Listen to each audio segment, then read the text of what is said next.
Ladies and gentlemen, it is that time once again. We are very, very close to the Olympic and Paralympic Games. I am, for one, very, very excited, and we are going into the industrial heart of Tokyo City in Japan, which kinda should have happened last year, but it's been postponed and now, but anyway. And yes, of course, I'm making this video right before the Olympics to catch up on that beast of a YouTube algorithm, so a like would be appreciated. So I thought it would be the perfect opportunity to wind back the clock and find out from bare basics what these multicoloured spaghetti hoops actually mean. Hello! Welcome to Brain Spill, the laziest show on the internet. My name is Tank, and every 2 years athletes from around the entire world all come together for an event like none other.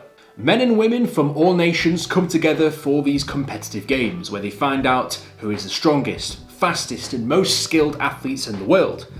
Everyone apart from Russia, of course, because they're banned for doping, so let's see how that plays out. But for everyone else, it's that time once again to put the best to the test and see who is the top of their game. Every 2 years there are the games alternating between both the Summer Games and the Winter Games. The tradition goes back all the way to 770 BC in Athens, Greece, where the athletic competitions were held in honour of Zeus, the god of gods himself. The top athletes came together from all corners of the Greek world, from places as far as Turkey or Spain, descending upon the sanctuary Olympia. Even city-states at war would declare truces during the games to ensure that all could travel to the event safely and without fear of being attacked. Truly, a time for all to come together and honour Zeus, the dude with a fantastic beard.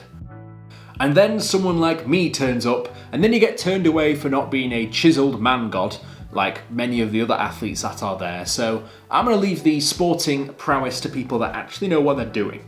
I'm just a guy on the internet that talks about random stuff he's found, so we're kind of in different ball games here. We all know that the modern Olympics has a whole host of different sports and activities for people to get involved with.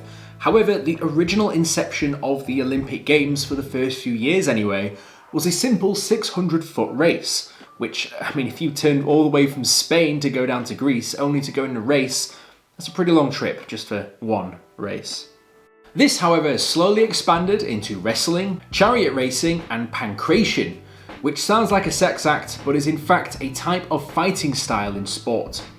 The Olympics in this form were only open to men. However, females could also partake in their own games, similar, but instead of honouring Zeus, it instead honoured his consort, Hera, which these games were also held in Olympia. As time progressed, more events were added and the Roman influence on the games made it grow more popular. In particular, the more bloody and oppressive side shined through. And with blood sport elements on events including deaths of athletes involved, this instinctively made the Olympics even more popular than it already was. And as you might imagine, many athletes actually died whilst doing these sports, through the wrestling, through the chariot racing, through the pankration, apparently. However, things all came to a head when Christianity started spreading around Europe. In particular, when it started having more influence in the Greek Empire. Those goddamn Christians. When this happened, people started to not really be a huge fan of the whole dying thing. As Christianity became the official religion of the Empire of Rome, then came 394 AD, when the emperor at the time banned all pagan festivals, which included the ancient Olympics. Before the modern Olympics, there were a few brief revivals in the 17th and 18th centuries, but nothing really stuck. What happened for all those years would not be forgotten, as the Games were eventually revived in Athens during 1896, and in 1924, the Winter Olympics was also then introduced. I mean, I can't imagine this was what the ancient Greeks had in mind when they made the original Games, mainly because they didn't have nice snowy mountains to have ready access to, so they couldn't really start snowboarding for Zeus. But as the Games expanded, so did the sports that were encompassed in the modern Olympics we know today, and that's how we got here. Yes, the true modern Olympics, on an international scale with over 200 countries involved. What a time to be alive. Okay, I know that I've probably strung you guys along quite a bit on this one. You just want to know what the title of the video is pointing towards. What do these rings mean? Why are there those colours? And what does it all stand for? Well, dramatic pause. Each ring represents a continent. Yep, that's really about it. In fact, there's apparently a definition according to the Olympic Charter under Rule 8, which states the following. The Olympic symbol consists of 5 interlaced rings of equal dimensions, the Olympic rings, used alone in 1 or in 5 different colours. When used in its 5-colour version, these colours shall be from left to right, blue, yellow, black, green and red. The rings are interlaced from left to right. The blue, black and red rings are situated at the top, the yellow and green rings at the bottom, in accordance with the following graphic reproduction. I mean, there's a reason they're all in the same order, because that's the logo. I mean, you don't want people to start redrawing this and getting the colours mixed up or deciding to move the rings around, because that would just be wrong. Plain wrong. It's in that specific order and nothing else.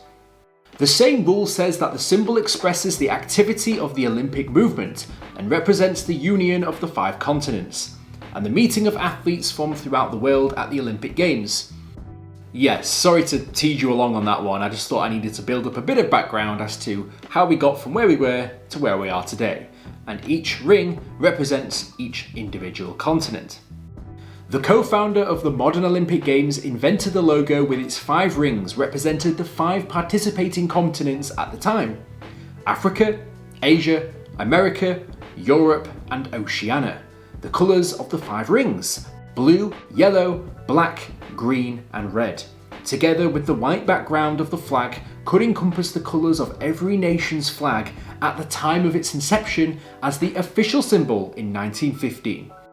As a matter of fact, this designing was presented to the International Olympic Committee, or the ICO, at the 1920 Summer Olympics in Antwerp, Belgium. This flag was lost after the 1920 Games and replaced for the 1924 Summer Olympic Games in Paris, and that design had been used in the Summer Games until 1988, when it was retired. The original 5 rings design managed to make its way back in time for the 2000 Sydney Olympics. Guys, that Sonic OC you made years ago still has hope. If you made that long ago, it might make a comeback. You just never know. You might have just been ahead of your time, much like the logo for the modern Olympics. And yes, I suppose it's a little strange to use a logo for so long only to change it in the past few decades. However, the traditions and meanings behind the Olympic Games have stood true for all of these years. It's primarily about competition and national pride, but something which has happened with prevalence over the last few years was the peace that has been garnered between nations, which has never been more apparent than in the Olympic Games. In the 2016 Rio Games, we had for the first time a refugee team compete, people who've been through some incredibly difficult times in their lives, to make it through and compete on the world stage. Even unlikely nations came together, just for a brief moment where North and South Korea came together under a single united Korea for the 2018 Winter Games. So yeah, pretty cool stuff. And you know what? It doesn't happen often, so even if you're not massively interested in it, I would certainly implore you to tune in and give it a watch, because I think it's going to be something pretty spectacular. If you like the video, be sure to like and subscribe. If you want to be notified as soon as I upload my next video, be sure to hit the bell button. And if you've got any ideas for what topics you'd like me to discuss next, let me know down in the comments below. As always, sources used in the video will be in the description. If being lazy and procrastinating was an Olympic event, I'd be up there with the top athletes. A gold medal would be guaranteed. I'll let you know that right now. But you know what? Maybe I'll need to lobby for that in the future, so I have a hope and chance to earn myself an Olympic medal. I'll see you guys in the next video. Fantastic!